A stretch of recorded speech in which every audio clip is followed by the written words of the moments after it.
Okay, so let's talk about batteries. We use them in, well, everything. But have you ever stopped to think about what's actually going on inside one when it's just sitting there? Turns out there's this whole secret life, this invisible battle that's constantly draining its power, even when it's just chilling in a drawer.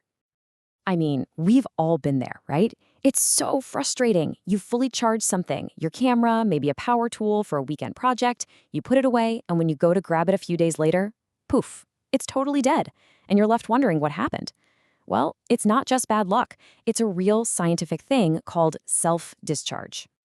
And this isn't just a hunch, It's something scientists can actually measure. Take a look at these graphs. They're tracking a battery's voltage over hundreds of hours. And see that slow, steady drop? That's happening even when the battery is doing absolutely nothing. That's the telltale sign of these sneaky, unwanted chemical reactions just silently chugging away, draining the life right out of it. So, what are we going to do about it? Well, in this explainer, we're going to dig deep into this whole mystery. We'll kick things off by asking a simple question. Is your battery just rusting? Then we'll see why it's a little more complicated than that. After that, we'll dive into the nanoscale world with some serious supercomputing power.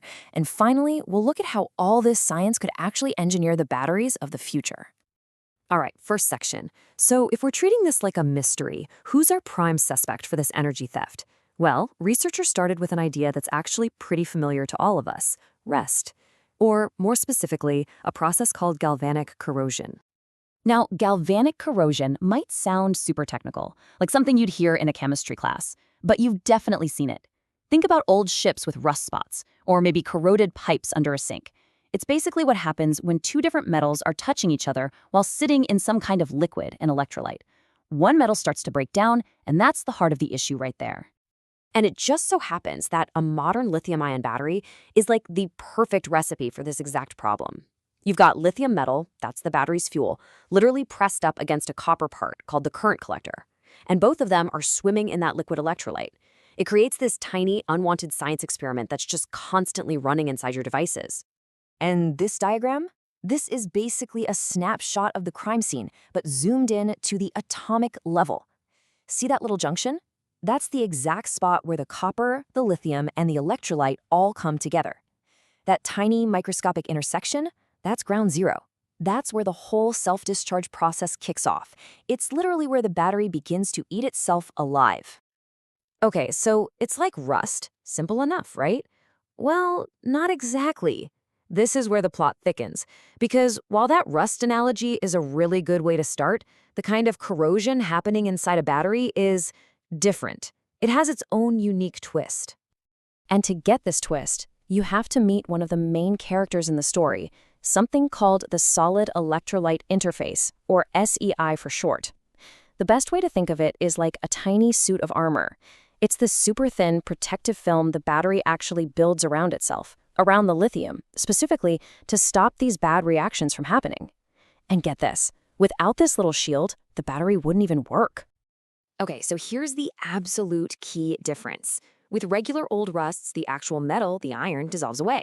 But in a battery, it's way stranger.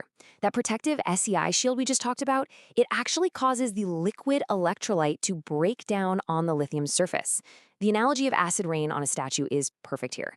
The statue itself isn't dissolving, right? But the rain is slowly, relentlessly eating away at its surface. In our battery, the electrolyte is the acid rain, and the statue? That's our precious stored charge.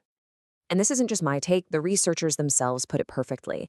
They said, and I'm quoting here, that they found similarities, but also fundamental differences between normal rust and this lithium corrosion. So the big takeaway is that the self-discharge isn't happening because the metal anode is being destroyed.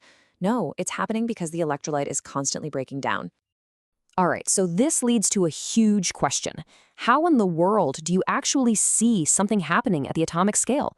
I mean, you can't just crack open a battery and pop it under a microscope. So what do?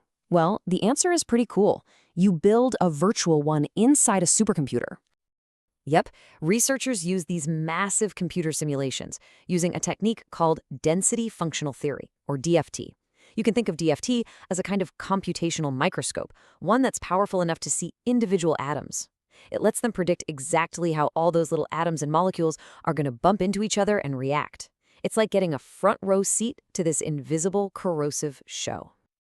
And just to give you a sense of scale here, we're not talking about some simple little model. These simulations were huge, modeling systems with up to 3,000 atoms at a time.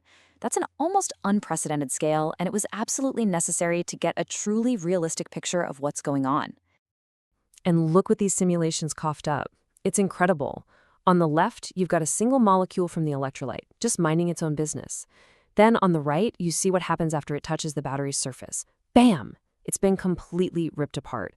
The simulation literally captured the precise moment that this destructive reaction happens. And here's the real kicker, the key finding from all this work. The simulation proved that this breakdown isn't random. It's way, way more likely to happen on the parts of the surface that are coated in lithium, as opposed to the bare copper bits.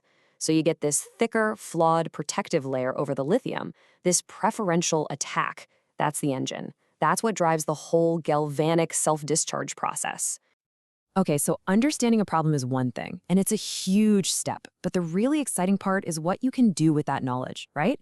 So how do we take all this insight and actually build better batteries?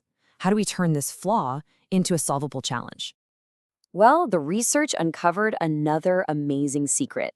That little protective shield, the SEI, it turns out it has its own tiny but pretty powerful electric field. It acts like a microscopic force field, controlling how ions and electrons move around in that tiny space. And here's the game-changing part. We might actually be able to control it. And this is where we get into some seriously cool next-level engineering. Because we don't have to just accept the natural shield the battery makes for itself. Scientists are now figuring out how to build artificial shields using totally new materials. And these aren't just walls, they're active systems designed to tweak the strength and even the direction of that internal force field. This is the big idea, what the researchers call interfacial electric field engineering. Think about that. Instead of just passively trying to block corrosion, we can get in there and actively engineer the battery's internal environment to fight back. We can design that force field to work for us, not against us, and maybe, just maybe, stop self-discharge completely.